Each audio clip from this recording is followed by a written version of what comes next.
কাটলি মাথায় ফেলাবি পারবি না তো দিকে ওই পাশে আর উপরে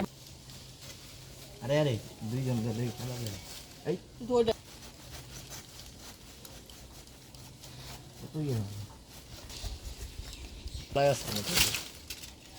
এটা হয়ে গেছে এই তো এটাও পাকনাই লাগতেছে এই যে এটা সব পাচ্ছে যে কষ নাই গা কষ কষ বুট বুটাই পড়তে হবে চলো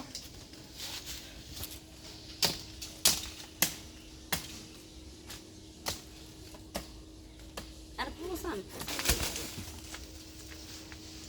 নিচে খালি পাতা ওই দাদি খাই কেমন আমার না একদিন খাইয়া দেখতে ইচ্ছা করে